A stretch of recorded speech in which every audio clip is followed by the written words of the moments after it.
Hello, everyone. Welcome to episode 185 of the J Situation Podcast. I'm recording this on October 31st, 2023. Spooky. How are all you wonderful folks doing on this wonderful Halloween? Yeah, I hope you're getting some great candy. Yeah, hopefully some great candy corn and Snickers and Kit Kat and all that good stuff. The M&Ms. The stuff that everyone likes. Hopefully you aren't getting weird coconut-filled stuff and just weird candy. That's no fun. Just like last Tuesday, actually, I was teaching a course all day today, and so I'm pretty exhausted. My voice is going, but we're gonna give it the old college try here, and we do have some great things to talk about today, and I am recording this just in time, right before the little trick-or-treaters start making the rounds. So that's the plan. Okay, so what we're going to do today, I'm going to do something a little bit differently. So what I'm going to do is I'm going to go into the technical discussion of the Surefire SOCOM556-RC2 14.5 mid-length data. That stuff that I gave you an intro about last time. I think that'll be good. So we'll do the technical discussion per typical with that. And so what I'm going to do in the interest of time, though, is I'm going to hold off on the technical discussion for the cat white bread, the WB. That technical discussion that needs to happen is of the WB Mark 18 data and the 14.5 data. So I'm going to hold off on those two until next week, okay? Until I can catch up, because I need to do another intro topic today as well, because we have another data and analysis release. That's right. We have another white paper with today's podcast. Okay, it's the PTR VENT 2. I know, that's right. PTR, the roller gun company, they're making silencers, and they're not normal. Okay, so the technology is wild, and I'm happy to say the Pew Science Laboratory has tested them, the silencers they're making. We have some hot and fresh data and analysis for you to look at. So that's what we're going to do today. Okay, we're going to do the Surefire Tech Talk. We're going to do the PTR Intro Talk. And then we'll do the Cat WB Tech Talk next time for 2 reviews. And if we have time, we'll hit that PTR Tech Talk. And if not, we'll just push that one a week further on out until we can get caught up. Okay, that's basically what we're going to do. We have a traffic jam of data and analysis. And it's just these concurrent topics is what's happening. Just with my schedule, I also can't do the 2 to 3 hour podcast right now. So here we are. Okay, that's basically what's going on and why. And it's going to be okay though. Okay, this is going to be a great series. So on with the show. The J Situation Podcast is proudly sponsored by Legion Athletics. That's right. Nothing you do, exercise, sports, really anything is worth doing without consistency. You do have to do it all the time if you want to be good at it, and Legion Athletics can help. You know, they got whey protein, pre-workout, post-workout. Do they have everything you need? Probably not, but they do have a lot of it, okay? Visit legionathletics.com. There's a link in the show notes that you can hit for that. Code word PewScience to save 20% off your first order, no matter how much you're buying there. And if you keep using that code for double loyalty points every time you order from Legion, you'll end up getting a net 10% off everything going forward with points using that code. So it's pretty cool. It's a good deal. Get strong, guys. It's important, okay? I wouldn't be saying it if it wasn't. This podcast is also proudly sponsored by Top Gun Range Houston. That's right. And if you're in the Houston area, even if you're just passing through or just visiting, you should probably check them out. In addition to having a 15-lane indoor range, they have the largest firearm rental fleet in the entire state of Texas.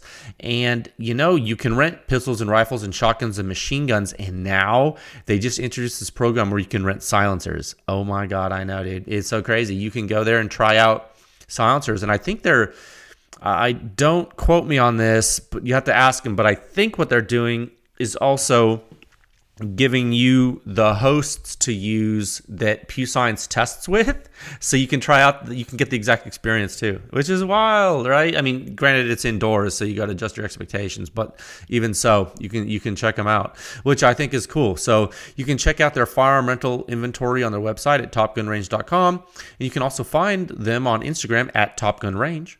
Go check them out, okay? This episode of the podcast is also brought to you by High-End Armament Technology. That's right, a dealer of exactly that, high-end arms and accessories. They have significant longevity in the machine gun and NFA game, as well as significant expertise in the procurement and operation of night vision, thermal optics, and infrared sighting systems, okay? Lasers in all spectra. They do, man. Check them out at highendarms.com, Instagram at highendarms, and they have a Facebook page, which is, you guessed it, High End Arms. I hope they can help you folks out if you need it. Tell them Jay sent you, okay? And this episode is probably sponsored by Silencer Shop. You can use their kiosk, do your fingerprints and photos electronically, and in turn, you cut down on errors, you simplify your silencer purchasing process, you get a money-back guarantee. It's pretty good. No transfer fees, no paperwork errors. It's just you and your silencer with no drama. It truly is silencer ownership simplified. And finally, and most importantly of all, this podcast is brought to you by the Pew Science Laboratory. I am the technical director of the lab, and in the interest of public education, the lab sponsors this podcast, and it also runs a public research effort, okay? And that effort continues to push the silencer industry forward, one test at a time. Visit pewscience.com for the suppression rating. It's the simplest and most accurate hearing safe rating for your suppressed small arms. It's based on true human inner ear response of the entire gunshot from before the combustion takes place all the way until all the combustion is gone, all the mechanical operation of the weapon system has ceased, the weapon's returned to battery, and everything's quiet again. We consider the entire gunshot in the free field.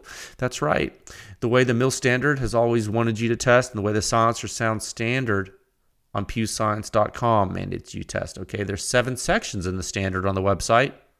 It's the most in-depth and accurate silencer data and analysis in the entire world, and it's available to the public all day, every day, okay? Check it all out at pewscience.com, and you can support all of this. You can support the podcast. You can support the Pew Science Lab. You can support all the public testing that you guys get as listeners to the podcast. You can support all of that by joining with a membership at pewscience.com.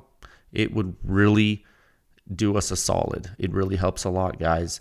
And you know, there is if you're not into like a monthly fee thing, even though it's pretty cheap, if you're not into that, and that's cool. There's like a one-time donation function too. You can definitely use that. Helps. That's on the review page and the podcast page. And you know what? If money's not your thing and times are tight, I understand. Something that's free, it doesn't cost you anything. You can give this podcast a great 5-star rating on iTunes or Spotify or wherever you get your podcast. And what that does is let folks know that silencers and guns are awesome. And we can help spread the word about suppressed small arms and help to normalize them for the general populace, which would be good for everybody. Okay, guys. Like I said, we are going to break this podcast down. We're only going to have 2 topics today. Topic 1, Sound Signature Review 6128. The Surefire SOCOM556-RC2 on the 556 M4A1 Mid-Gas with both the 3-prong mount and the WARCOMP mount. That's right, this is the technical discussion covering the white paper that was published on the 22nd of October.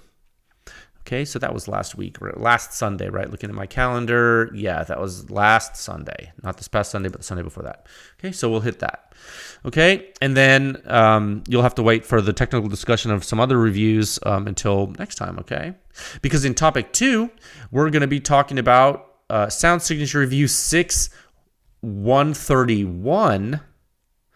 That's right, the PTR VENT 2 on the HK SP5, which is the semi-automatic MP5 analog. That's right, Review 131. That is actually live with this podcast today. That is an introductory discussion for this white paper. It's live right now. This is purposefully induced porosity, PIP technology. Does it work? Yeah, apparently it does. Spoiler alert. That's right, we'll go into that. Okay, topic 1 at a time of 9 minutes and 57 seconds. Okay, 1 second, guys. Okay, topic 1. Sound signature review 6128.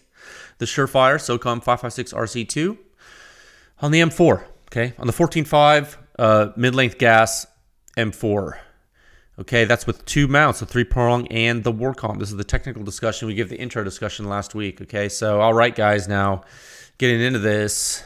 We have about 100 things to do, don't we? It's getting nuts. So you've already seen a lot of this. Actually, you know the drill, but we do need to address the technical aspects of this silencer, the RC2 on the M4.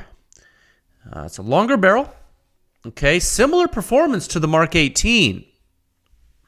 And it's super confusing. That is super confusing to a lot of people, okay? So I want to get into that and then kind of go over that, all right? So let's pull up the review. If you are new to Pew Science, what you can do is go to pewscience.com right now. You can go to review 6.128. You can follow along at home if you want with the free version. It's no problem. I have the member version. The member versions of the articles, guys, they're the full white papers with nothing taken out, okay? So you're encouraged to view those. If you can't, that's okay. You can follow along, no problem, with the free version, okay? Okay, so pull that up. We'll start at the top, okay? Bottom line up front, 35.7 composite suppression rating on the M4A1 14.5-inch mid-gas AR-15. That is with the 3-prong mount, 35 at the muzzle, 25.4 at the ear. Okay, again, that's with the 3-prong mount. You change to the WARCOMP. What happens? Well, the composite suppression rating drops to 32.8. So it dropped a little bit. That drops to 32.3 at the muzzle, 20.7 at the ear. Okay, so again, guys, the WARCOMP is louder than the 3-prong. Just like it was on the Mark 18, the WARCOMP is louder than the 3-prong on the M4. Okay, should not be a surprise to you. You guys, you remember the Mark 18 review of the silencer, right? You remember it. It was article 652. Okay, that was 77 articles before this one. 77, is that right? Yeah, 128. Yeah. 77 articles ago. Okay, so I know that was a long time ago, but many of you remember it. So what changed? What changed? Well, what changed between then and now with this silencer? Why on earth is it different? Okay, so I mean, you guys got to remember, on the Mark 18, you actually got the same composite rating of 35.7, didn't you? You did, right? Now, the muzzle rating on the Mark 18 was a tad bit higher, and the ear rating was lower. The composite rating worked out to be the same. That's just math. Don't read too much into that other than just that's coincidence. It just ended up being the same composite rating. Now, with the WARCOMP, though, guys, the rating dropped more on the Mark 18 from 3-prong, right? So I thought about this. I thought about how to best. Sorry, I literally rubbing my face right now and exhaustion. I'm so tired, dude. I'm like, oh, I'm going to need a vacation soon, literally. I thought about this a lot. I thought about how to cover this talk in the most, I don't know. I didn't want to go into super encyclopedia time, super technical brain time with you, but I wanted to go deep enough to where I would explain this phenomena to you and also relate it to the most people. So so this is how I'm going to do it. I think I want to go over 2 main questions in the talk, and I think this will be the most efficient thing to do. So the 2 questions I want to answer for you are, okay, so question 1, what does the barrel length change do for the RC2 and why? And question 2, why does the WARCOMP get a little better on the M4 than it was on the Mark 18? Okay, I think those are both very important questions to answer. Okay, so the first question is barrel length. So what did that do? When you look at the numbers, look guys, for all intents and purposes, the muzzle suppression rating, the RC2 on the Mark 18 and the M4 is the same. They're so close, extremely close. Now, what this does is it runs contrary to what a lot of people thought would happen. What a lot of people think should happen. I mean, frankly, what I myself thought would happen with the silencer. That is until I tested it, and then I looked at the data and I realized what was happening, right? So it took me a second. So, typically when you lengthen a gun barrel, as the muzzle pressure is lower, because the propellant's burning for longer, the gases have a larger volume in which to expand. The lower pressure input into the silencer results in a non-linear decrease in signature outside the silencer, right? And you get a corresponding drop in signature severity, which is that bottom line, that suppression rating, right? So simply put, silencers typically get quieter on longer barrels. Typically. Okay? I use that word typically because there are exceptions. You normally wouldn't believe it if someone said it, right? Because it's weird. You would not think that. But, in your defense, most of the time you'd be right. Because most of the time, silencers are very, very simple, and this is relatively easy to understand. Most of the time. So it just so happens that the RC2 is not a simple silencer. Yes, I know it's old. Yes, I know it's been around forever, and I know it's fielded in large quantities. It's one of the reasons we use member funding to do the Surefire research. Surefire doesn't pay us a dime, dude. Okay, this is all member funded because Surefire doesn't care. They're just get their military contracts. They don't. They're not. The consumer market's not something they're really looking at, and so it's fine. I don't care either. I mean, I just know that a lot of people have the dang silencer, and so they need the data. So I understand. Believe me, I understand more than this entire situation. Despite this being such a popular silencer and this being everywhere and fielded everywhere, my opinion is that the RC2 is one of the most misunderstood rifle silencers out there.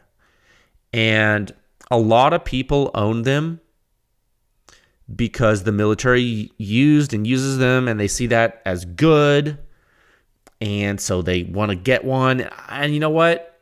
I think the RC2 family of silencers, they're pretty solid overall. They're pretty solid. I'm a fan of them, personally. This is not pew science, just me, Jay. I think they're cool. In general, I think they're cool. I like how they look. I like a lot of aspects of their performance. Now, I don't like all aspects of their performance, but I will say I like a lot of aspects of them. I do understand. I do understand why they're popular, and I do think Surefire has worked incredibly hard, and that they run a pretty solid operation. So you can see why their suppressor division has been so successful with this product line. I know. But again, nonetheless, despite all that, I do believe this to be misunderstood. And I do believe part of that is because Surefire themselves may actually not have, maybe they didn't put forth, let me say this, let me be careful. I would say Surefire themselves may not have had the system characterized to the level of detail that we have done here at Pew Science. And I think maybe if they had, perhaps maybe they haven't shared that with a lot of people. Maybe I'm saying perhaps and maybe a lot. This is my speculation here. But what I do know for certain is that I think we, like the collective we now, I think we know how this silencer works now pretty good. Okay, I think so. In the Surefire core, there are vent holes. They're after where the muzzle device tip is. You feel me? Where it inserts into the blast chamber. If you put your finger all up in that Surefire silencer, okay, don't get your mind out of the gutter. You put your finger up in here. If you reach your finger up inside that blast chamber and you poke back a little bit, you poke it back a little bit there. It's a family show. You can feel those vent holes up in there. You find them. It may take you a second. You find that spot. They're in there. holes. When you get shock reflection and gas phase impulse accumulation and pressurize that chamber, you will redirect combustion gases into those vents, and the pressure differential between annular and primary bore flow will be such that suppression will occur in a certain way. The exit dynamics from the distal orifice, that orifice that looks so damn pretty on the end of the Surefire silencer, those gas dynamics will be such that a certain signature severity is produced during the time regime of interest, during the combustion blowdown of the gunshot in its entirety. Again, this is why Pew Science examines the entire gunshot. It's the whole thing. Now, with that said, imagine you do the same exact thing I just said, but you do it with an input blast pressure that starts at a lower amplitude and therefore also has a different total duration. What would happen? It would be safe to assume that exactly the same thing would happen, right? I mean, it stands to reason that you would still have shock reflections and gas phase pressurization, and those two phenomena are they're superimposed. The impulse accumulates, you pressurize the chamber, the vents do their job, you begin to have different pressure localization phenomenon. It turns out when you change the combustion curve and start at a lower region, like a lower pressure region on the 14.5, then you would start on the 10.3. Because you remember, you've increased the barrel length now by 40%. It turns out that the combustion propagation at that lower amplitude doesn't seem to occupy that vented annular space quickly enough to get the balance just quite right. And frankly, guys, the only way we know this is from testing it, because we haven't run CFD. And there's only two ways to know. You either model it or you test it. That's it, dude. In our testing, we do not see a performance increase in muzzle suppression with the longer barrel. We don't see it in our testing. And at first we thought it was a fluke. It ended up not being one, though. And then, we do something at Pew Science. When we find something really weird after we check ourselves, we go a step further. This is something we do a lot. And you know why we're able to? Because the suppression rating is so powerful, it allows us to actually start asking people about their experience, because suppression rating should line up. So we start asking people. And sure enough, just like in the WARCOMP evaluations, there was a large enough sample size of anecdotal user reports to give us pretty good confidence. We're like, yeah, the Surefire silencers just don't get quieter. They are not getting quieter when you're putting them on an M4, going from a Mark 18. And so you ask, the elephant in the room. You say, well, do we have definitive proof? Why?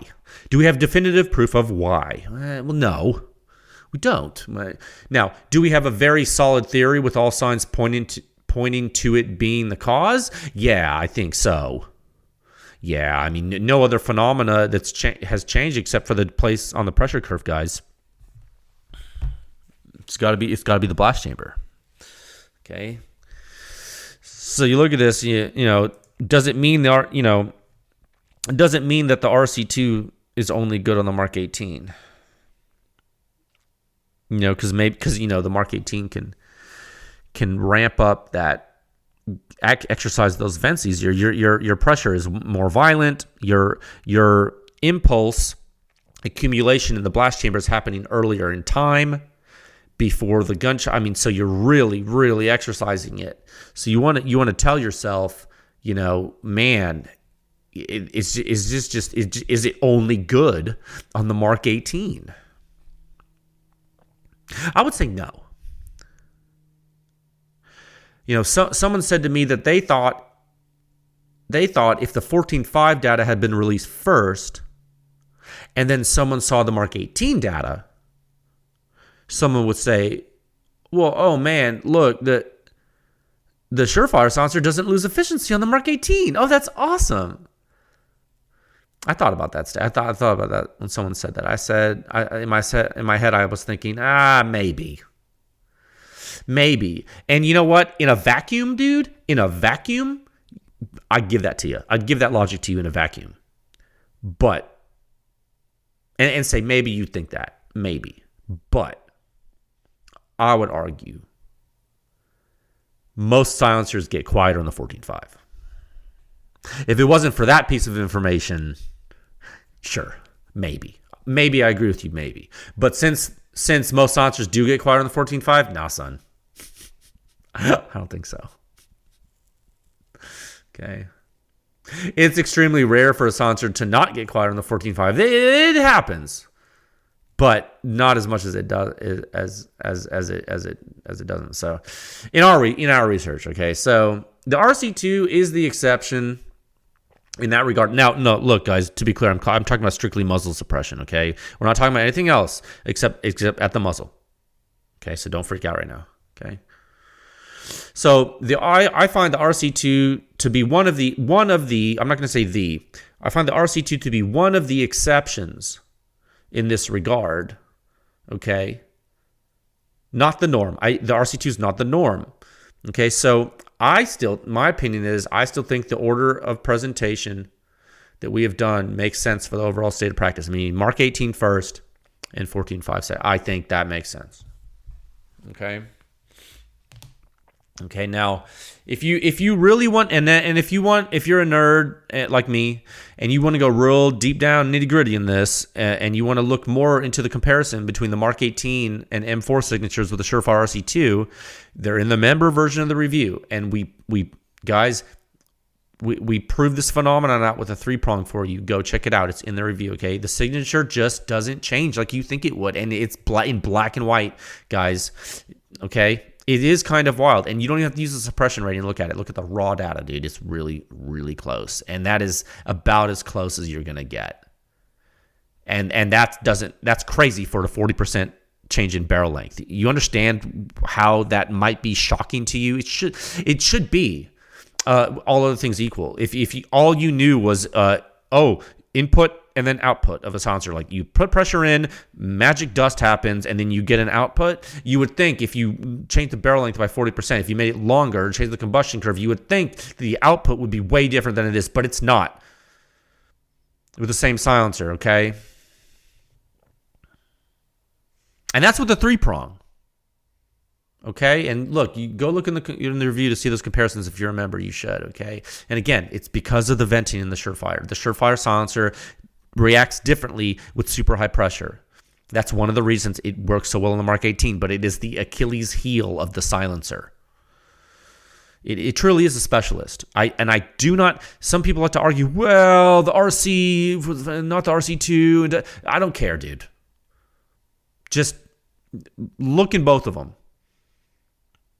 Okay, you're not. Your mental gymnastics are just, you're wasting time and energy. This silencer is just not going to scale. Okay, it's just not. It's not on the cards for it. Okay, now, and that brings us to question 2. Why does the WARCOMP get a little better on the M4 than it did on the Mark 18? And this question is actually. Look, friends, this is actually way easier to understand. This is way easier to understand. And it actually, this part actually, and I don't want to, look, I'm not going to, I'll say it. This one should be almost common sense. This one. The WARCOMP being loud in general is not because of some complicated gas dynamics phenomena like the early venting and the impulse accumulation and the timing on the combustion curve. Like, that's not why the WARCOMP is loud, guys. The WARCOMP's loud because it's allowing blast load venting. The WARCOMP literally lets blast load out to the atmosphere where the silencer attaches to the mount. Notice I am using the phrase blast load and not muzzle blast. Okay? It's the same thing. But I like the term blast load because that is the technical term for what is escaping. It is a blast load in the free field generated by leaking muzzle blast. That is the literal definition of what is causing the increased hazard with the WARCOMP. It occurs because Surefire mounts don't seal well at all. Okay, and then without the labyrinth seal rings, like on the 3-prong, they seal even less well. And then the WARCOMP has ports it uses for unsuppressed jet thrust that are right near the interface. So when you use a silencer over a WARCOMP, you get a blast load out of there, dude, right there. And if you don't believe me for some reason, and I don't know, there isn't a soul on earth that can deny this data anymore after all the dang articles and white papers we've published with this on different weapons, with different silencers and different cartridges with those WARCOMP. But if you don't believe me, still, if you think we faked all of this data in an elaborate multi-year insane conspiracy, and believe me, there are people who think that. There's definitely companies out there that think that. I don't know what kind of paint they're huffing right now, but that's fine. Go watch any video. I don't make videos. Go watch any video, including those from Surefire themselves. Go watch a Surefire marketing video. Hey, I'll tell you what. Go watch a brand new RC3 video, dude. Go watch one. Go watch an RC3 video where they're shooting on a WARCOMP mount and look at the gas leak at the mount on video. What is that? Well, that's high pressure gas leak. What does that mean? Well, that's a blast load. The end. The end. The end. That's it. It's real. Been there. Got hit in the face with particulates on the first WARCOMP test on a 308 bolt gun, guys. I got the t-shirt years ago. Done it. Done. Now, am I saying that on the RC3, the WARCOMP is as loud? I don't know. They're venting so much dang gas out of the front of that silencer. Who knows what the WARCOMP does? Maybe it's not that bad. I don't know, dude. You see the difference between the Mark 18 and the 14.5 with the RC2 with the WARCOMP. Okay? So why did it get better? It got better on the M4. Why? When you lengthen the barrel and the pressure drops, what happens? Well, the leak gets less severe. Remember how we forced less gas into the annulus on the RC2 through those vents in the blast chamber? We forced less gas through there when the barrel got longer. Well, what happens when you have a leak before you get there in the WARCOMP? Well, the leak is less severe because there's the pressure curves. You're lower on the pressure curve. The leak's less severe, right? It has to be. Okay, the geometry is not complicated here. It's literally a leak to atmosphere, guys.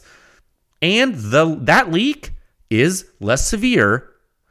And guess what? It's also further away from your face by 4 inches. Does that make a difference? Yeah, you bet your sweet butt it does. Less pressure and further away? Double whammy for less hazard, my friends.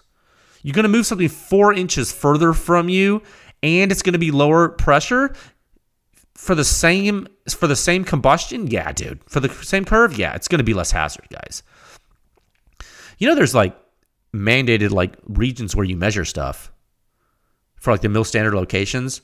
Did you know when some people, when they test, they say they're testing mil standard and they say they're measuring at the shooter's ear? They say they're doing it and they're not actually doing it. There's a tolerance.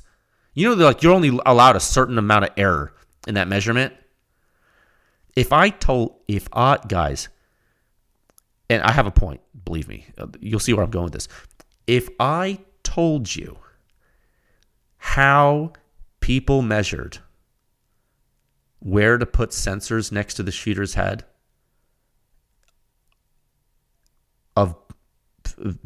that they use to generate published data that they've given to consumers, if I told you how they were doing it, not how Pew Science does it, but how they were doing it, you would lose your minds, dude. That's how important distance is. Okay? So when I tell you there's a 4-inch difference between, or there's actually, it's 14 and a half minus 10.3. So it's a little more than 4 inches difference. When I tell you there's an increased distance and that makes a difference for hazard, I'm not saying that because it's like some academic thing, dude. No, it's physics. So when I tell you, when you look in the articles and you see that we measure 1.0 meters left of the end cap of the silencer and then 0.15 meters right of the shooter's right ear, which is exactly 6 inches per the mill standard. When I tell you that's where we're measuring, I don't mean approximately, dude. It is on the ball correct. Like not a little. No, it's not a little off. It's not almost there. It's not. Oh yeah, we kind of. No. It is painstakingly right. So these distances, dude. How on earth are you going to compare numbers unless it's perfect? Imagine how much error stacks up, dude. Your job as a test engineer is to minimize error. Correct? Correct. Don't stack error. Don't get wrong answers. Be correct. Be better. Okay? And so when you're looking at this and you have a WARCOMP that is jetting gas that's less severe and it's further away, you have no other answer, but it is going to be a little safer on the M4 than it is on the Mark 18. Now, is it safe? No, it's not safe at all, dude. It's a blast load your face. But it's a little better. It's a little better. Okay? It's good news. It's good news for the M4 WARCOMP users, right? So you can see that as a positive. And that should make sense to you. I think it's common sense. And if it wasn't, it is now. Now you're going to be like, okay, I can explain it to my friends. You should be able to. And really, guys, that's all there is to it with this. There's plenty of data in this article if you want to look at it. And if you haven't, I would say this. If you haven't examined the Surefire reviews on our website and the standard, I think you should. Because look, we've done supersonic, we've done subsonic, we've done different mounts, we've done different cartridges. The RC2 series in general, now I think it's well understood. And I think you owe it to yourself to check out that research. I do. And I think you owe it to yourself to understand it if you are a member, especially because no one else in the history of the world has characterized these silencers like this. It doesn't exist anywhere. And look, like I said, and I'm going to scroll down in the article here. Okay. It's a long article because it's got 2 tests in it. And there's a member research section in there too. And then blah, blah, blah, blah. Yeah. So like I said, the last episode about research note 9 in there, which is pretty far down in the article. You can find it. It's in bold. It's not too hard to find. Research note 9 is important. And that's something I really want you to understand. People everywhere always used to say Surefire rifle silencers were loud. And I never understood that. I was like, man, how can they be loud? Are you sure? And we got to testing this a few years ago and 3-prong the WARCOMP, and I was so flabbergasted with the damn differences.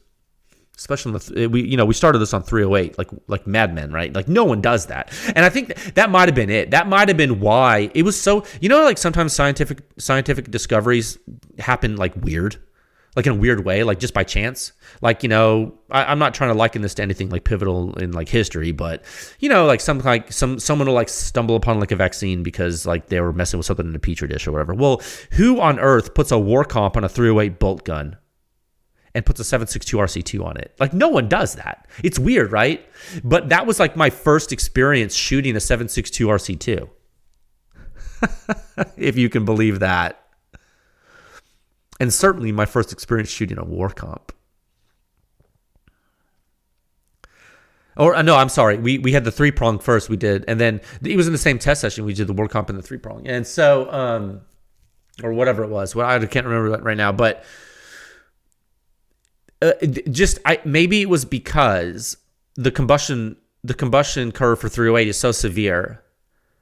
Maybe that duration of load is so severe. Maybe it just took that to like kind of snap us in. Like, thank God we had a WARCOMP to try, right? Thank God.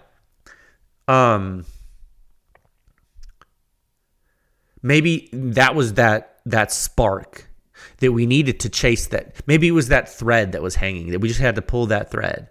And we started pulling that thread, so stuff started unraveling. And so that's what I said in Research Note 9, basically. I think, people everywhere used to say the Surefire rifle silencers were loud, and I think that's because of the WARCOMP.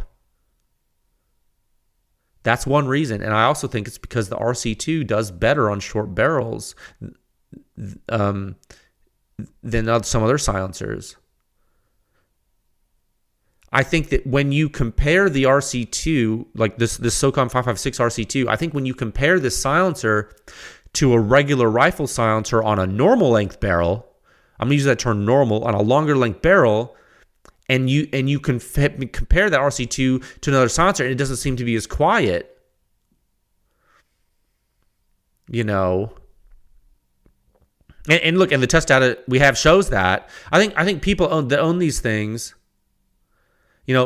people that own these things and they swap them from short barrel to long barrel, they all tell us, dude, this silencer's not getting quieter.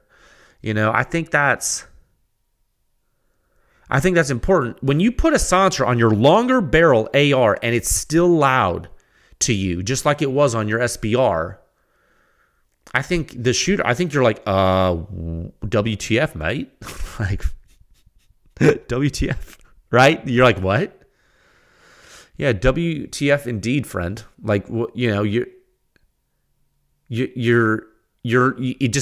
strikes you as weird. And so what if, like, I don't know, all your buddies got together and you all had M4s, or maybe you had 16-inch ARs and you put your RC2 on there and your buddy has, I don't know, like a Nomad or something, or like whatever, right? Has something, and you're like, or I just don't take that out of context and think I'm saying the Nomad is quieter. I'm just like, I don't know, pick something else. And you're like, oh my God, how come my Surefire RC2 is like loud?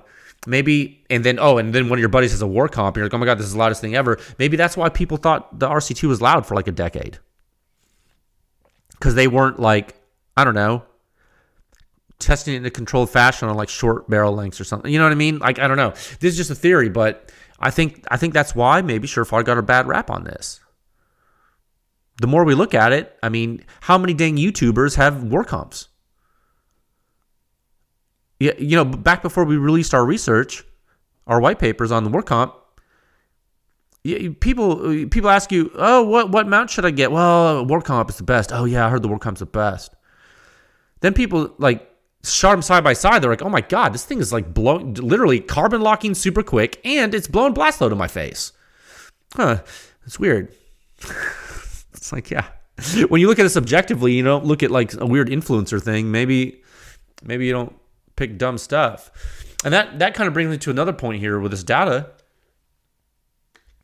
Those ear ratings, man. Remember, that's at the shooter's ear in the free field. You look at this, right? You look at this test. Well, the suppression rating at the shooter's ear, we've been talking about up to this point in this talk, we've been talking about muzzle rating, yeah? Okay. Now, look at the ear rating. The suppression rating at the shooter's ear, it went up a little, didn't it? It did on the 14.5. Now, we don't have enough context for you right now to go super deep into this. And believe me, be patient, I know. But you need to understand something about the M4 as tested, okay? The M4A1 with a mid-length gas system, it has a shorter dwell time than a 14.5 M4 with a carbine length gas system. No question. But make no mistake, the 076 gas port, it's a little bigger than that Mark 18 gas port, guys. And the dwell time's longer than the Mark 18. So the impulse you're getting through that gas port is more than you got with the Mark 18 because of those two factors, correct? No matter what, right?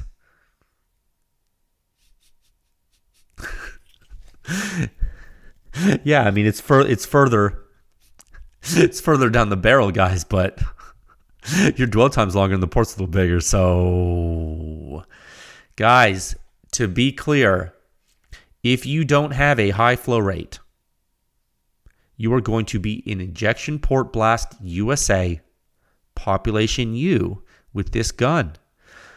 I have my own 14.5-inch mid-length gas Daniel Defense upper, and I use an H3 with it, dude, an H3 buffer. So just know that.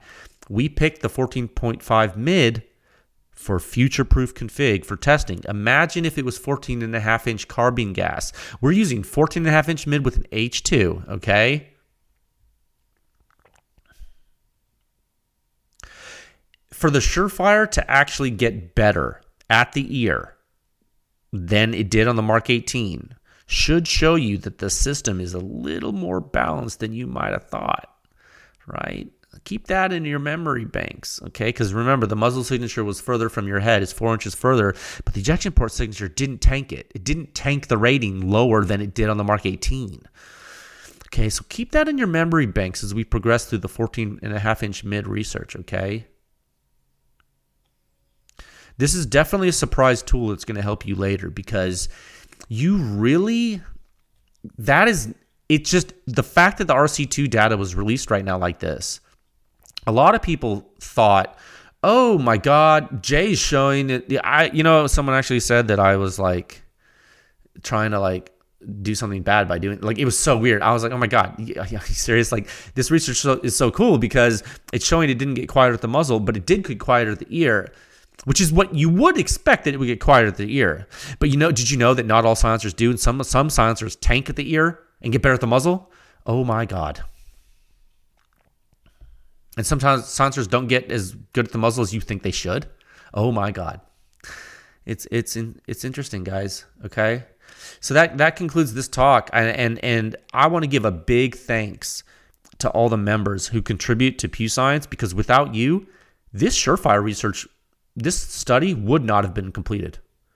Look how much work it took to do this. Dude, the article is so long. This was a lot of work, and we're clearly doing this in the middle of client testing too. This would not occur without member funding, okay? So the world owes you a lot for that one, and so do I.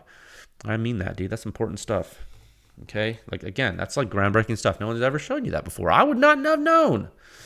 How serendipitous.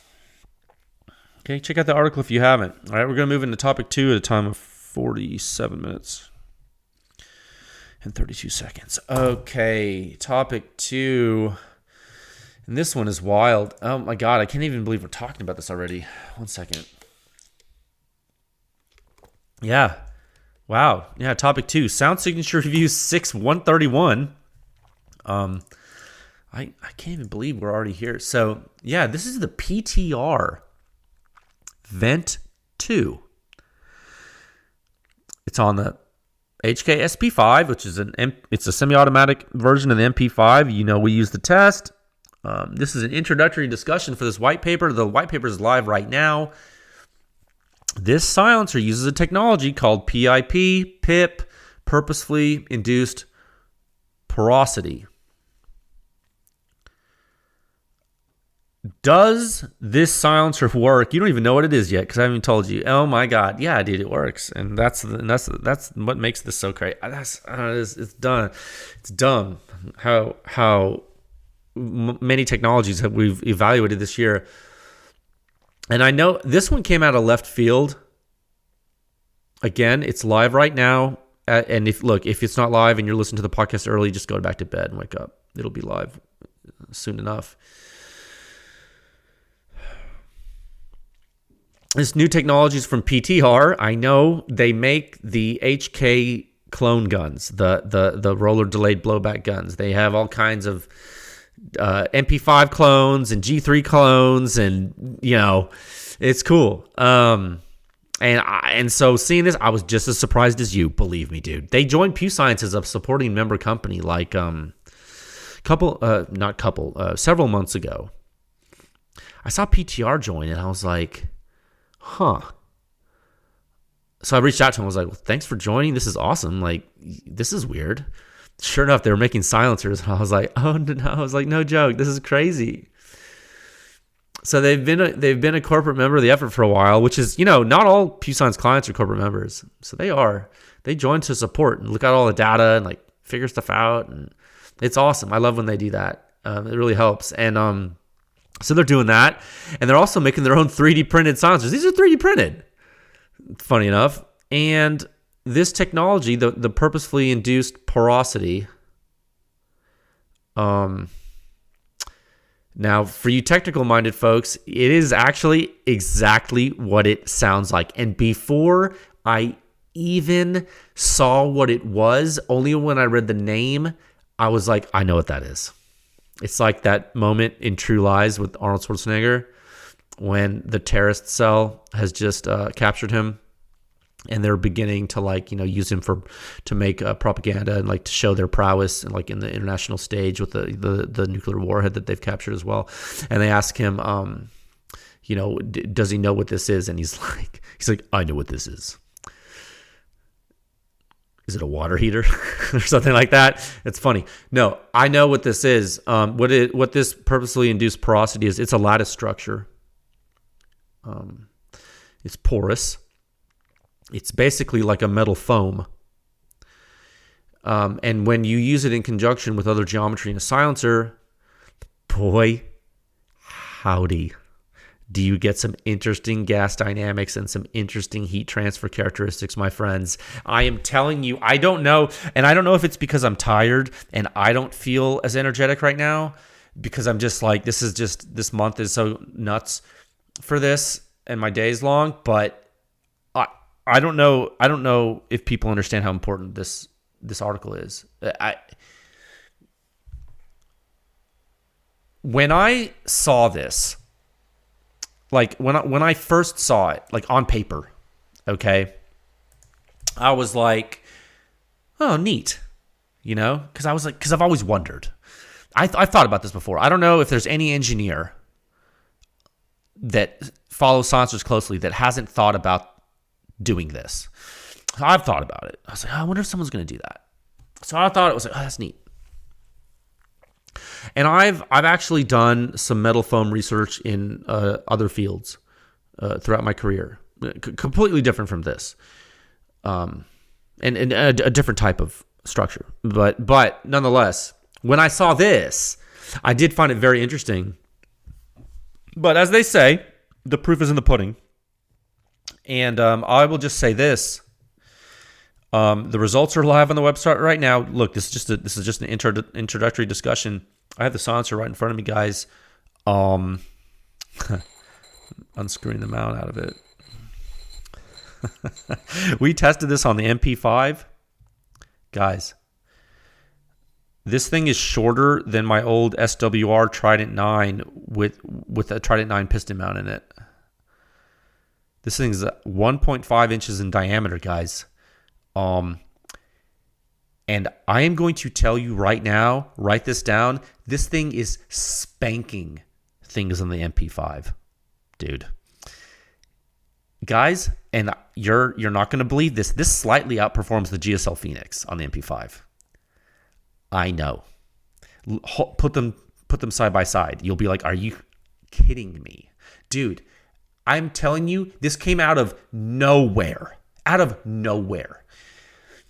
And the flow rate, dude, this is why I'm telling you, and I'm trying not to hype this, but I'm trying to show you my excitement because it's very important that you understand that this is real.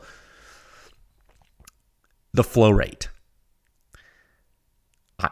Guys, I swear I didn't plan this. First, we get the flow series from Huxworks, right? What is that? Evolution of the HXQD Helix flow through. Okay, cool. Then you see some conventional technology from Resilient where, they're trying to ramp up early time flow rate a little bit. Then what do you get? Then what do you see? Oh, well, then you start seeing, and before that you saw Hyperion stuff with early time flow rate. Then what do you get? You have the surge bypass from CAT, which is crazy. Then you see some more conventional tech from Liberty Precision Machine with, they're lowering alpha with the blast chamber. Okay. And now you get this PIP technology, this PIP technology from PTR? From who? Of all the people, of all the companies, and I'm not trying to throw shade at anyone, but I'm like, PTR? Don't they make roller guns? Yeah. They totally do. And I am very excited to go through this technically with you folks, like in next week or a week after, whenever we do.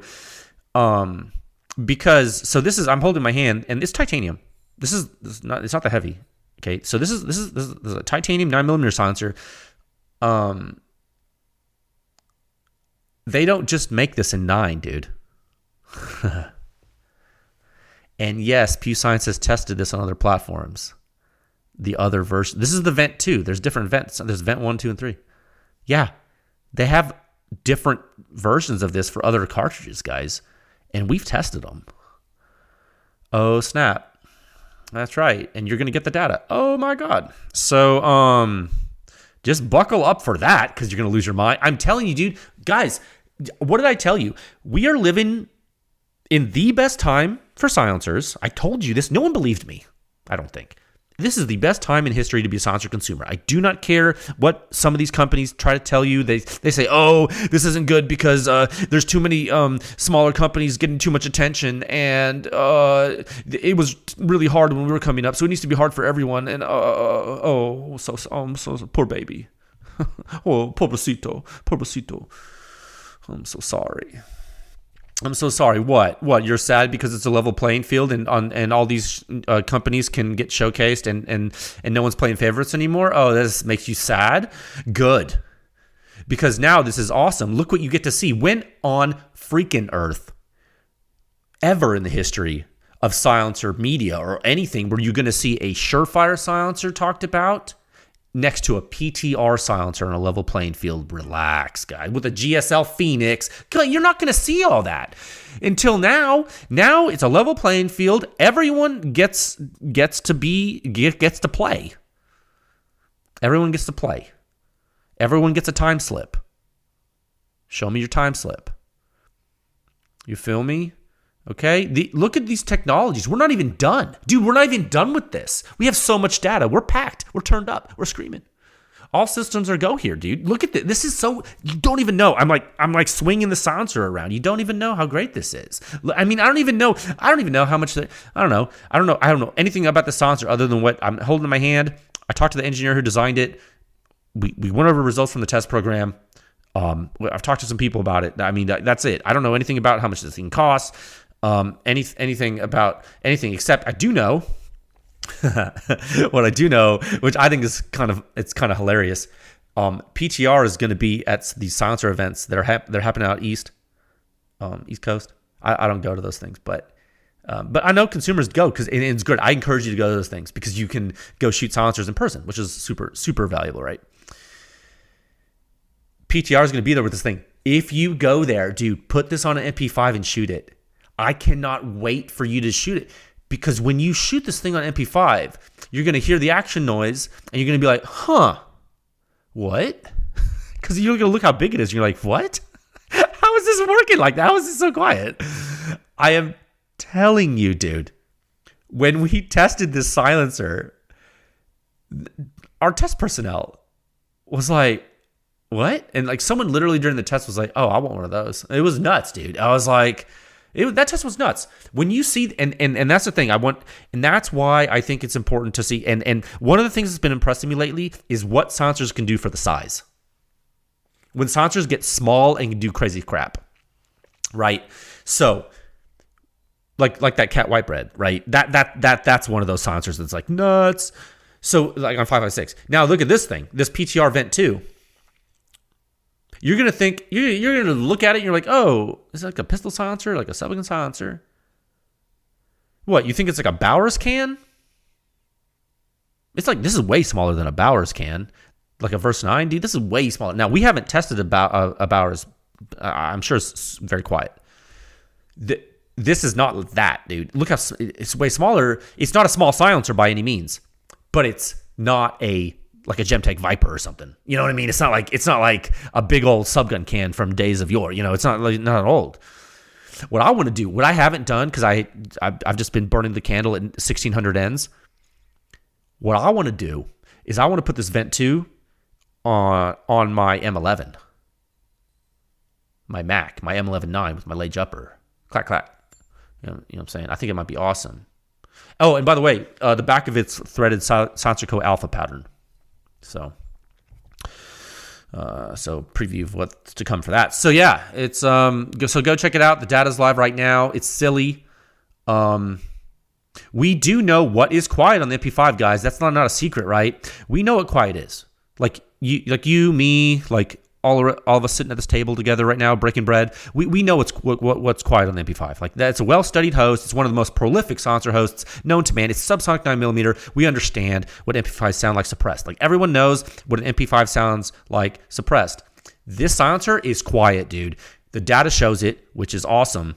And again, I think it would be great for you folks to shoot it at those events where PTR is going to be, because and the reason I'm saying that, I want to hear what people think. Because I think this is one of those giggle silencers on the MP5. It's like a Phoenix, bro, and it's like smaller than a Phoenix, but it's like it edges it out. That's nuts, dude. Go check it out. So we'll go deep dive when we can. Okay, when we can, I'll go deep dive with this, but I just don't have time today. This is intro discussion per typical since it's getting released tomorrow for me, today for you. And we also, again, we still have to hit the technical talk for the Cat WB on the Mark 18 and the M4, which we'll do. We're backed up, guys, but it's a good way. It's a good way to be backed up. Okay. So thank you so much for listening. I really do appreciate it. Again, as always, if you enjoyed the information presented here today, and if you enjoy the research we provide for you regularly, please consider joining with a membership at pewscience.com. It would mean the world. And if you're not able to, that is totally okay. And we still love you. And we do feel your support in spirit, and I mean that sincerely, okay? So please, I ask that you stay safe, friends, especially on Halloween. I know you're not going to hear this until after Halloween, but hopefully you're okay and your kids are okay. Check their candy. More data is coming for you. So there's data right now. Go check it out. For the PTR data, the PTR data is live. And you know what? There's going to be even more coming to you next week. I'll rest soon. And so will you. I'll talk with you folks again soon. All right, bye.